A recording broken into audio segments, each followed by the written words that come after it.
सत्तारूढ दलको उन्मादका कारण संवादहीनताको अवस्था आएको एमाले अध्यक्ष ओलीको भनाई। विगतका राम्रा कामलाई नजरअन्दाज नगर्न चेतावनी। पूर्व प्रधानमन्त्री एवं नेकपा एमालेका अध्यक्ष केपी शर्मा ओलीले अमेरिकी सहयोग परियोजना मिलेनियम च्यालेन्ज कोअपरेसन एमसीसीका विषयमा के गर्नुहुन्छ भन्दै प्रधानमन्त्री शेरबहादुर देउवालाई प्रश्न गरेका छन्। मंगलबार प्रतिनिधि सभाको बैठकमा बोल्दै ओलीले एमसीसीका विषयमा जिज्ञासा राखेका हुन्। गठबन्धनको साझा कार्यक्रममा एमसीसीको विषयमा कतै उल्लेख नभएको उनको भनाइ थियो। अहिलेको गठबन्धन सरकारमा हुँदा एमसीसी गर्नुभएको थियो जस्तो लाग्छ तपाईहरुले। एमसीसी गर्नुभएको थियो। एमसीसी को बारेमा त यो संयुक्त सरकारको साझा न्यूनतम कार्यक्रम। एमसीसी बिर्सिनु भयो क्या? एमसीसी त यहाँ त खै मैले त देखिनँ यता कतै। एमसीसी छैन कहीँ।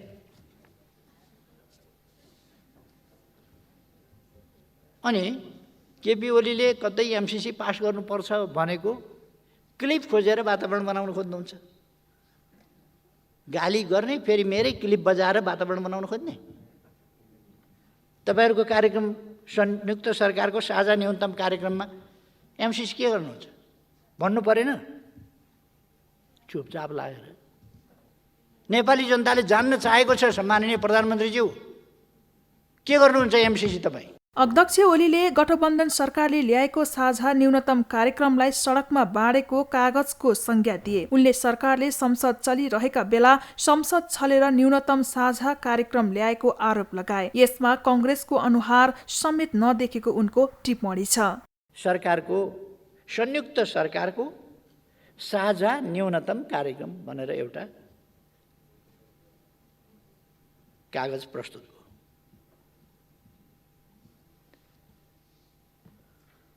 संयुक्त सरकारको साझा न्यूनतम कार्यक्रम।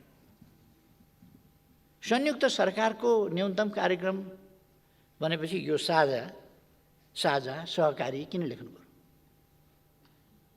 यो साझा सरकारको कार्यक्रम हो कि साझा कार्यक्रम हो? साझाको कार्यक्रम हो यो। संयुक्त सरकारको साझा। संयुक्त सरकारको भनेपछि त त्यो सरकारको त आइसक्यो त्यहाँ। साझा भए पनि संयुक्त भए पनि सगोलको भए पनि जेसुकै भइसके पनि आयो। फेरि साझा। संसद छलेर। संसद किन छल्नु पर्यो?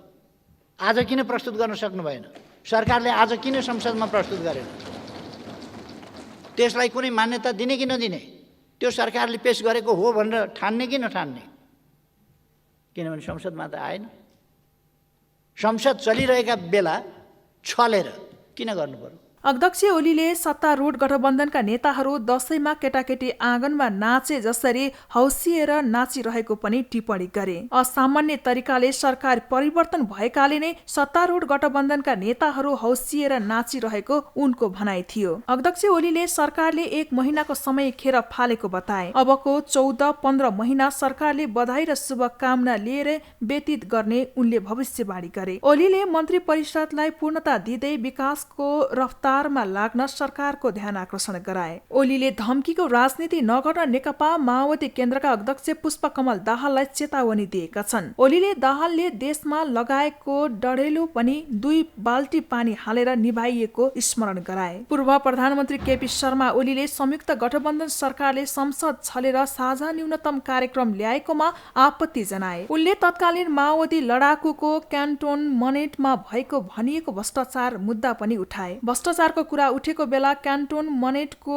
भ्रष्टाचारको कुरा उठेको भन्दै त्यसमा सरकारले छानबिन गरेर देखाउन उनले चुनौती दिए। ओलीले बालुवाटार स्थित ललिता निवास र गौर हत्याकाण्ड बारे पनि छानबिनको माग गरे। ओलीले अपवित्र गठबन्धन गरेर हटाए पनि आफू फेरि मूल ढोकाबाटै प्रधानमन्त्री पदमा फर्किने बताए। प्रधानमन्त्री पदमा विश्वास गर्ने भन्दै उनले नेपाली जनताले आफूलाई सुम्पेको जिम्मेवारी पूरा गरेको बताए। उनले आफूलाई पवित्र, अनुचित र अलोकतान्त्रिक गठबन्धन गरेर हटाइएको पनि बताए। सत्तारूढ गठबन्धनका नेताहरू दशैं आउँदा केटाकेटी रमाए जसरी हौसिएर पनि 1 महिना बित्दा पनि सरकार बनाउन नसकेको उनको भनाइ थियो। पूर्व प्रधानमन्त्री ओली भ्रष्टाचारका महानायक भएको कांग्रेसको आरोप। राष्ट्रिय सभामा एमाले सांसदले दिए ओलीलाई राजनेताको संज्ञा। नेकपा एमाले राष्ट्रिय सभा संसदीय दलका नेता खिमलाल भट्टराईले नयाँ सरकार बनेको 1 महिना बितिसक्दा पनि मन्त्री परिषद विस्तार हुन नसकेकोमा व्यङ्ग्य गरेका छन्। मंगलबारको राष्ट्रिय सभा बैठकमा उनले सरकार विस्तार हुन नसक्नुमा केपी ओलीकै फोबिया त छैन भनेर व्यङ्ग्य गरेका हुन्। कांग्रेसले राष्ट्रियताको अगुवाई गर्न सक्छ। आज नीति तथा कार्यक्रम साझा कार्यक्रम अगाडि सारिएको छ। यो साझा कार्यक्रमलाई तपाईँले हेर्नुभयो भने सबैभन्दा पहिला हामीले राष्ट्रियताको बारेमा हेर्ने हो भने लिम्पियाधुरा हाम्रो हो भन्न सक्नुपर्छ। लिपुलेक हाम्रो हो, कालापानीबाट भारतीय सेना हट्नुपर्छ भनेर भन्न सक्नुपर्थ्यो यो सरकारले। तर आज त्यसलाई समस्या देखाइएको छ। त्यसलाई समाधान गर्नको लागि हामीले यो पहल कदमी लिन्छौँ, त्यसतर्फ कुनै आवाज छैन। नीति तथा कार्यक्रममा त्यसलाई समस्या ठानिएको छ। यसको तात्पर्य के हो भने यो सरकारले त्यो विषयमा केही पनि गर्न सक्दैन।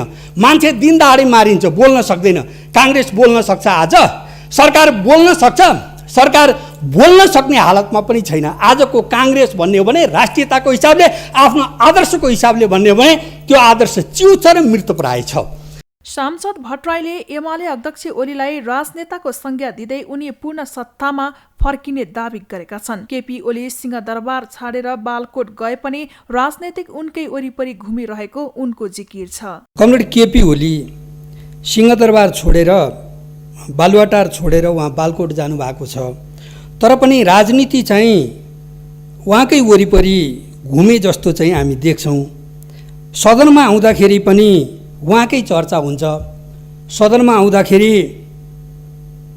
कतिपय विरोधमा, खास गरी सत्ता पक्षका मान्यज्यूहरूले उहाँको विरोधमा चाहिँ चर्चा गरिराख्नु भएको हुन्छ। र आज सरकार बनिरहेको छैन। मलाई के लाग्छ भने यो सरकार नबन्नुको पछाडि पनि उहाँकै एउटा केपी ओलीकै फोबिया छ कि भन्ने मलाई लाग्छ। र आज सडकमा पनि चर्चा के छ भन्दाखेरि एउटा आशलाग्दो नेता, एउटा आशलाग्दो सरकार थियो जसलाई चाहिँ घेराबन्दीबाट हटाइयो। नेपालले अलिकति विकासमा फड्को मार्छ, जनताको जीवन बदलिन्छ भन्ने थियो। भट्टराईलाई राष्ट्रिय सभा बैठकमै जवाफ दिँदै राष्ट्रिय सभामा नेपाली कांग्रेसका सांसद रमेश जङ रायमाझीले पूर्व प्रधानमन्त्री केपी शर्मा ओलीलाई राजनेता मान्नै नसकिने बताए। उनले ओलीलाई भ्रष्टाचारका महान नायकको संज्ञा दिए। अन्य पार्टीले गर्दै गरेको देख्दाखेरि मलाई उहाँहरू नेपाली कांग्रेसमा प्रवेश गर्न जमर्को गर्दै हुनुहुन्छ कि जस्तो लागिरहेको छ। होइन भने हाम्रो पार्टीको चिन्ता हामी गर्छौँ, हाम्रो नेताको चिन्ता हामी गर्छौँ। तपाईँहरूको पार्टीको चिन्ता तपाईँहरूले गर्नुहोस्। तपाईँहरूको पार्टी 2 तिहाईको नजिकमा पुगेर रातारात माओवादीसँग एकता नगर्दाखेरि नेपाली कांग्रेससँग माओवादी एकता गरेर सरकारमा पुग्छ, हाम्रो निर्वाचन हाम्रो पराजय हुन्छ भनेर रातारात कुनै नेतालाई थाहा नदिकन 2टा नेतालाई सुटुक्क प्रचण्डलाई बोलाएर केपी ओलीले एकता गरेको एकपल्ट स्मरण गराउन चाहन्छु। र त्यो त्यतिखेरको त्यो एकतालाई कायम राख्न नसक्ने अनि आज आएर उपदेश दिने, बिपी कोइरालाको नाम जोड्ने बिपी कोइरालाको पार्टी हो। हामी बिपी कोइरालाका कार्यकर्ता हौँ। बिपी कोइरालाले देखाएको बाटोबाट हामी किञ्चित पनि विचलित हुँदैन र हुनेवाला पनि छैन र भएको पनि छैन। रायमाझीले ओलीका पालामा अरबौं भ्रष्टाचार भएको पनि टिप्पणी गरे। उनले कांग्रेस नेताहरू बिपी कोइराला, गणेशमान सिंह र गिरिजा प्रसाद कोइरालाहरूका कारण आज सदनमा सबैजना कुर्लिन पाएको भन्दै कटाक्ष गरे। उनले कोभिड महामारीमा अरबौं भ्रष्टाचार भएको भन्दै कारबाही माग गरे। सर्वोच्च अदालतले 28 गते फैसला सुनाउँदै गर्दाखेरि डेट तोकिसकेपछि गिरिबन्धु टी स्टेटको 280 बिघा जग्गा 24 गते निर्णय गर्नुपर्ने के त्यस्तो जमर्को के जरुरी थियो? झापाको बिर्तामोड चोकदेखि अलिकति अगाडि बस पार्कतिर छिर्ने बाटोमा सारा टी स्टेट थियो, त्यहाँ गर्नुपर्ने आवश्यकता के थियो? जुन सरकारको वैधानिकता समाप्त भइसकेको थियो त्यो सरकार त्यहाँ अरबौं रुपियाँको भ्रष्टाचारमा संलग्न सरकारका प्रधानमन्त्री अनि राजनेता, भ्रष्टाचारी राजनेता भन्नुहोस् स्वीकार्न म तयार छु। भ्रष्टाचारको नायक भन्नुहोस् म स्वीकार्न तयार छु। तर राजनेता हुने चरित्र हुनु पर्यो, त्यो देखिँदैन हामीले। ओलीले यति होल्डिङलाई मुलुक जिम्मा लगाउन खोजेको तर समय नपाएर मात्रै त्यो सम्भव नभएको जिकिर रायमाझीले गरे। त्यस्तै नेकपा माओवादीबाट राष्ट्रिय सभा सदस्य माया प्रसाद शर्माले परमादेश र कम्फर्टेबल शब्द अब पुरानो भइसकेको बताए। नेकपा एमाले DNA परीक्षण गराएर ओली गुटका मात्रै राखेर भूमि आयोग बनाएको पनि उनको आरोप छ। हाम्रो देशमा अनियमितता, भ्रष्टाचार, ढिलासुस्ती, विभिन्न प्रकारका पुरानै शैली र स्वभावका कामहरू भएका छन् भन्ने जनताले अनुभूति गरेका छन्। 77 माघ 15 मा एउटा ट्रान्सपरेन्सी एउटा संस्थाले 180 देशको भ्रष्टाचारको बारेमा अध्ययन अनुसन्धान गरेछ। त्यसको नतिजाको हिसाबले हेर्ने हो भने हाम्रो देश 117औं देश भ्रष्टाचारको देशमा पर्दो रहेछ। त्यो पनि सरकारबाट कानुनी ढङ्गले हुने भ्रष्टाचार छ भन्ने देखाएको छ। भूमिहीन सुकुम्बासीको समस्या समाधान गर्न सर्वपक्षीय भूमि आयोगको खाँचो रहेको पनि शर्माले जिकिर गरे। माओवादी केन्द्रका राष्ट्रिय सभा सदस्य रामनारायण बिडारीले व्यक्तिगत तथा पार्टीगत स्वार्थमा केन्द्रित भएर ऐन बनाउन नहुने बताए। खाद्य स्वच्छता तथा गुणस्तर विधेयक 2077 माथिको छलफलमा भाग लिँदै उनले कतिपय कानूनहरू स्वार्थका पछि लागेर ल्याइने गरेको भन्दै उपभोक्ताको अधिकारसँग जोडिएको ऐन सुझबुझपूर्ण ढङ्गले ल्याइनु पर्ने बताए।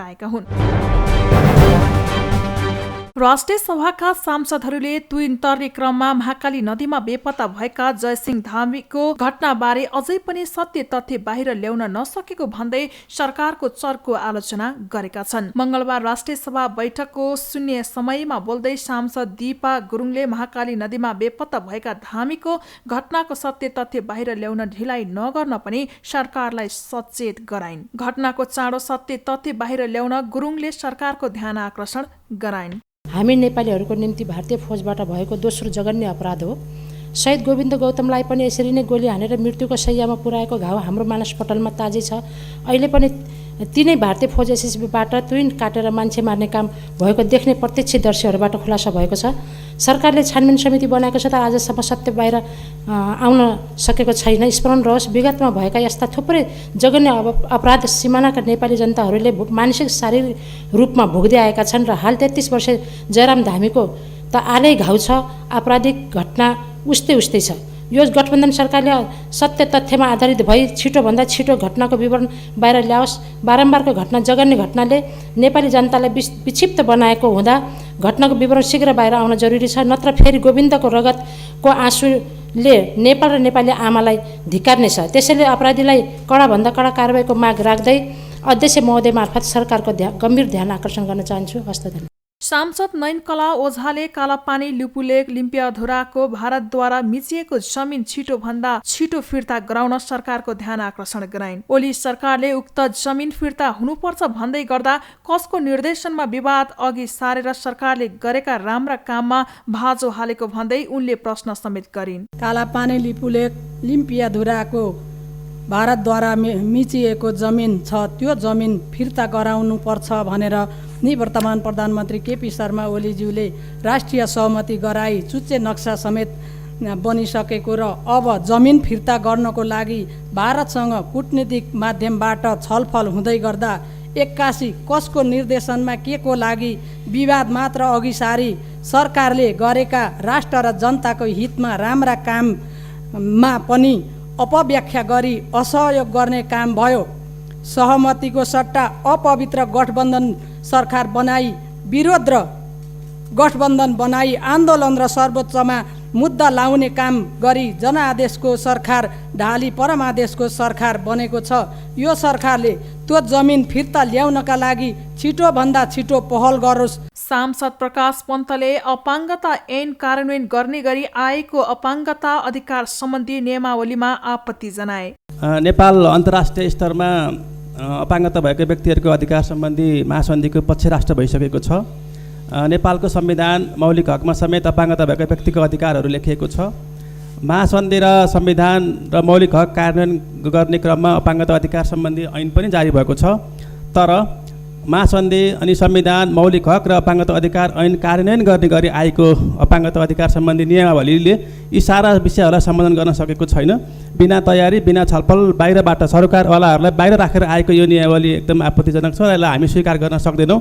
तसर्थ यसलाई व्यवहारमा लागू हुने गरी अपाङ्गता भएका व्यक्तिहरूको अधिकार कार्यान्वयन हुने गरी यसलाई पुनर्विचार गर्न, पुनर्लेखन गर्नको लागि म सम्बन्धित मन्त्रालय, नेपाल सरकारको गम्भीर ध्यान आकर्षण गराउन चाहन्छु। धन्यवाद। नेम व्यवहार लागू हुने गरी पुनर्विचार र पुनर्लेखन गर्न सरकारलाई पन्तको सुझाव छ। अपाङ्गता अधिकार ऐन सरकारवालाहरूलाई बाहिर राखेर ल्याएको समेत पन्तले आरोप लगाए।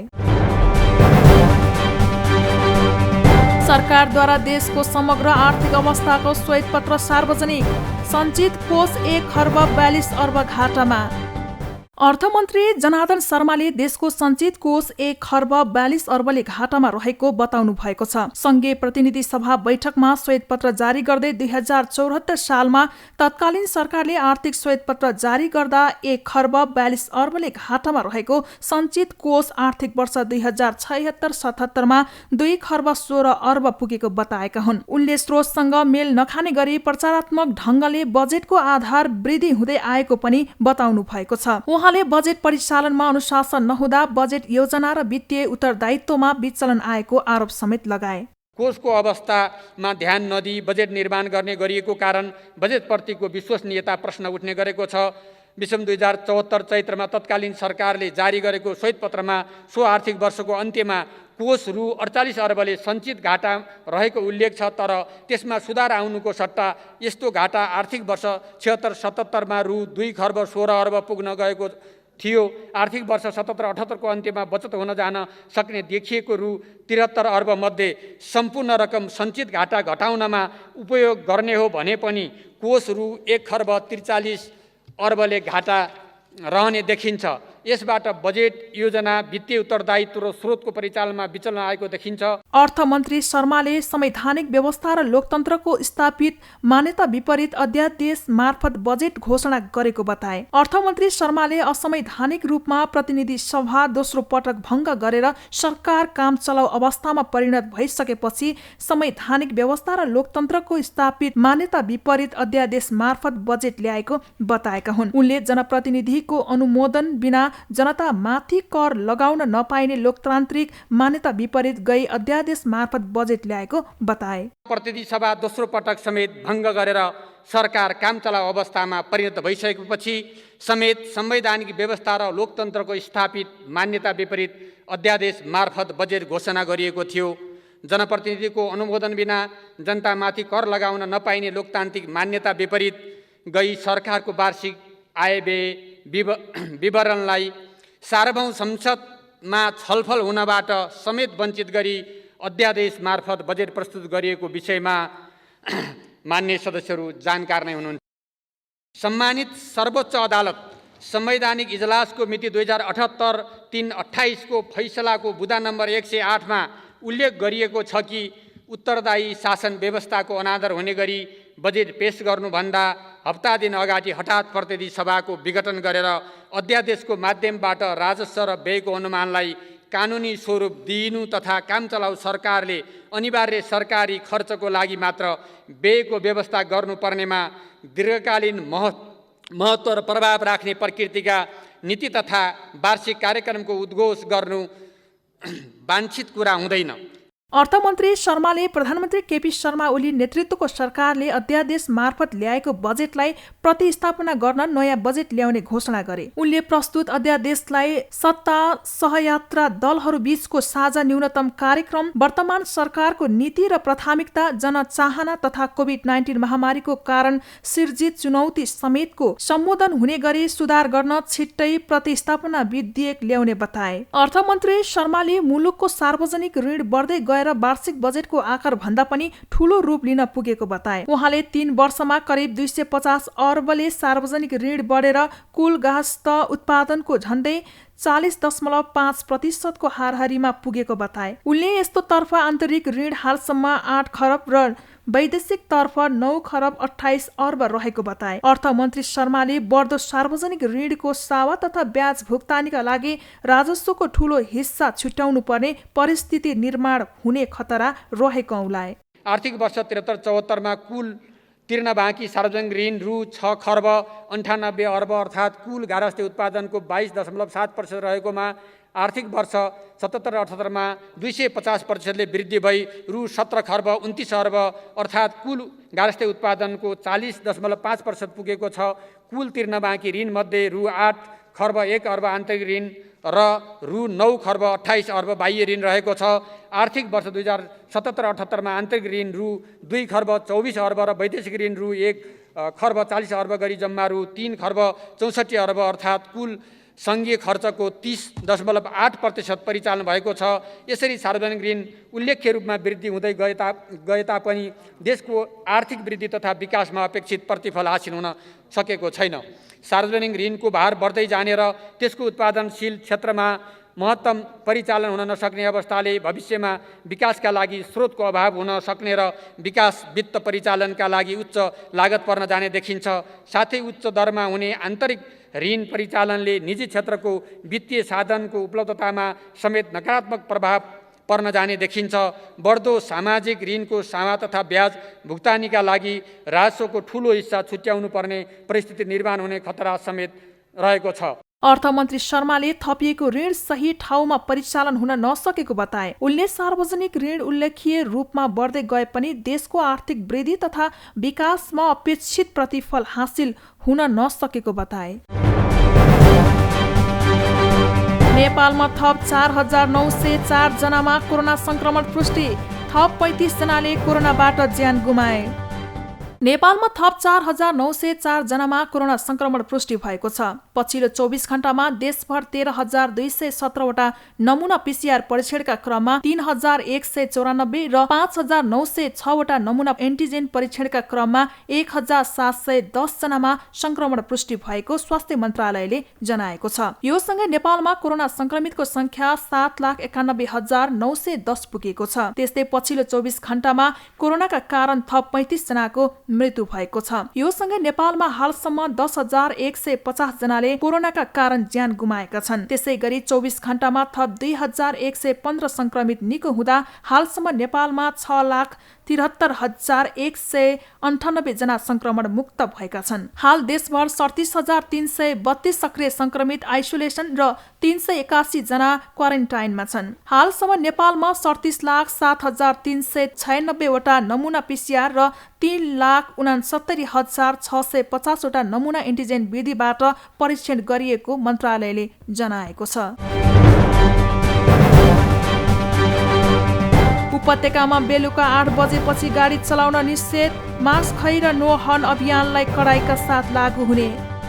कोरोनाको तेस्रो लहरको जोखिम बढेसँगै निषेधाज्ञामा पनि कडाई गर्न थालिएको छ। काठमाडौँ उपत्यकामा राति 8 बजेपछि यातायात सञ्चालनमा रोक लगाइएको छ। उपत्यकाका 3 जिल्लाका सिडिओहरूको बैठकले निषेधाज्ञा थप गर्दै बिहीबारदेखि लागू हुने गरी रातिको समयमा यातायात सञ्चालन गर्न नपाइने निर्णय गरेको हो। सार्वजनिक तथा निजी सवारी साधनहरू रात्रिकालीन समयमा सञ्चालनमा रोक लगाउने निर्णय गरिएको हो। स्थानीय ढुवानी बिहान 9 देखि 11 बजेसम्म र अपराह्न 4 देखि 7 बजेसम्म गरिसक्नुपर्ने उपत्यकाका 3 वटै जिल्ला प्रशासन कार्यालयले जनाएको छ। अत्यावश्यक सवारी साधन चाहिँ जतिसुकै बेला चल्न पाउने व्यवस्था गरिएको छ। त्यस्तै कोरोना महामारी रोकथामका लागि काठमाडौँ उपत्यकामा जारी निषेधाज्ञा भदौ 8 गतेसम्मका लागि निषेधाज्ञा थपिएको छ। निषेधाज्ञा भर पुरानै निषेध आदेशहरूलाई निरन्तरता दिएको छ। कोरोना महामारी बढेपछि गत वैशाख 16 गतेदेखि काठमाडौँ उपत्यकामा निषेधाज्ञा जारी छ। विद्यालय, पार्टी प्याडले, चलचित्र हल लगायतका मानिस जमघट हुने कुरा सञ्चालनमा रोक कायमै रहेको छ। संसदमा नागरिक उड्डयन प्राधिकरण टुक्राउने 2 विधेयक दर्ता, फिर्ताको माग गर्दै प्राधिकरणका कर्मचारी आन्दोलित।